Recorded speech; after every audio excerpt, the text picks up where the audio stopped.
Input ले सकता है। बराबर। ठीक है। हाँ। यहाँ पे कितने कार्ड्स लगे हुए हैं?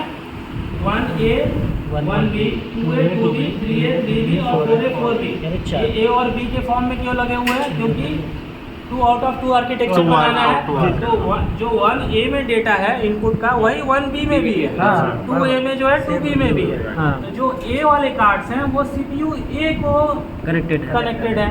जो B वाले कार्ड्स हैं वो CPU B को कनेक्टेड है। एक ही कार्ड में से 2 CPU एक ही कार्ड में 2 CPU में, ठीक है। तो हाँ। CPU A और CPU B को through these input cards data मिल रहा है। बराबर। ठीक है। और 2 आउट ऑफ 2 आर्किटेक्चर बन रहा है। ठीक है। मतलब ये एक जो EI में अपन कार्ड फाइल करते हैं तो कार्ड फाइल 2 लेते हैं, तो एक ही कार्ड फाइल में दोनों CPU को कर रहे हैं अपन एकोमोडेट। नहीं, एक्चुअली हिटैची AI में सर क्या होता है कि उसमें 2 सिस्टम बनाने, सिस्टम A सिस्टम B, अच्छा, वहाँ तो वो दे टेक बोथ अलग-अलग हाँ। 2 अलग अलग करते हैं, तो अपन इसमें एक में ही पूरा चीज़ करते हैं। एक ही मतलब स्लॉट एक ही है। स्लॉट एक ही और एक ही कार्ड है, कंप्यूटर कार्ड भी एक ही बट उसको A और B अलग-अलग कर दिया है। ओनली वाइटल दो इनपुट CPU एक कार्ड पे दे दिया तो है। यहाँ पे आप देख सकते हैं, यहाँ पे जैसे हम TPR ले रहे हैं हाँ। VIP 1 में, हाँ। VIP 1 में 2 है, VIP 1A और VIP 1B में बराबर। दोनों में सेम इनपुट है। करेक्ट। ठीक है। हाँ। टोटल 24 इनपुट ले लिया। VIP 2 में ये सारे इनपुट ले लिए। हाँ। मतलब 2A में भी वही इनपुट, 2B में भी वही इनपुट। बराबर। ठीक है। वैसे ही 3A 3B और 4 में स्पेयर दे दिया है उसको। नहीं, स्पेयर नहीं है, हेल्थ मॉनिटरिंग पर्पस के लिए यूज हो रहा है, बाकी ये सब स्पेयर है। हाँ हाँ वही। जो क्रॉस्ड है वो Crossed स्पेयर spare है। है, हाँ। ठीक है। तो वो इनपुट इस इनपुट कार्ड में आए, उन्होंने CPU A और CPU B को सेम इनपुट दिया। CPU A CPU B आपस में प्रोसेस किए और 2 आउट ऑफ 2 आर्किटेक्चर से फाइनल वो आउटपुट दिए जो टिकास्को एनालिसिस के लिए यूज हो रहा है। ठीक है। और क्या यहाँ पे कार्ड्स हैं? STPS है, पावर सप्लाई के लिए। हाँ। 2 कार्ड्स हैं। अगर ये कार्ड जैसे खराब है तो इससे ये चल रहा है। अच्छा। ठीक है। वो खराब है। नीचे हाँ, मैं भी बता रहा हूँ एक एक करके। उसके बाद ये कार्ड का फंक्शन समझ गए VCC का, इसमें CPU A CPU B रहेगा। STPS का फंक्शन समझ गए, VIP का फंक्शन समझ गए। बचा क्या क्या?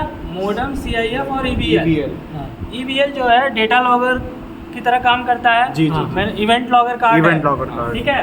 इवेंट लॉगर ये डेटा किसको भेजता है? NMS को।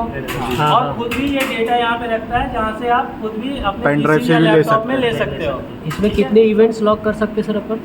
इसमें इवेंट्स लॉग होते जाते हैं फर्स्ट कम फर्स्ट, मतलब first in first out basis पे। टोटल स्टोरेज होता है जिसका जितना जो कंपनी का जो स्टोरेज रहेगा उस हिसाब से रहेगा। ठीक है। अभी हमको ये डेटा को NMS पे भेजना है, तो उसके लिए 2 बात मैंने बताए थे, through GSM and through Ethernet. GSM के थ्रू फॉल्ट डेटा जाएंगे, ईथरनेट के थ्रू सारे डेटा जाएंगे। तो जो GSM के थ्रू जाएंगे उसके लिए ये 2 केबल्स हैं, 2 GSM antenna, so 2 cables redundancy purpose के लिए।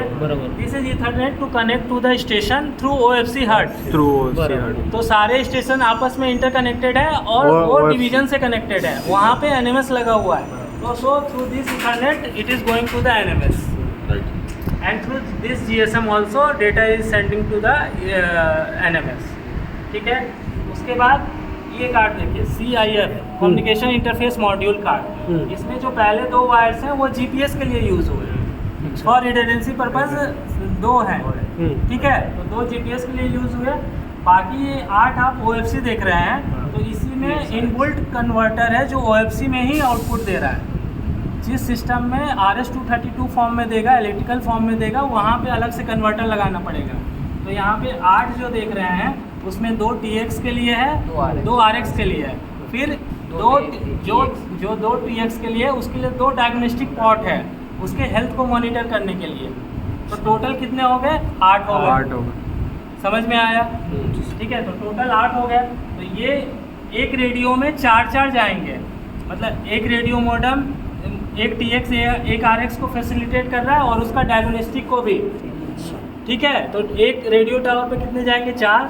ठीक है। एक रेडियो यूनिट में और दूसरे रेडियो यूनिट में 4, टोटल 8 जाएंगे। तो वो 4 इधर से जा रहा है। बॉक्स 1 में टावर पे वहाँ बॉक्स लगा रहेगा, जो रेडियो मॉडम 1 में जाएगा, रेडियो मॉडम 2 में जाएगा। ये हो गया ईथरनेट के लिए।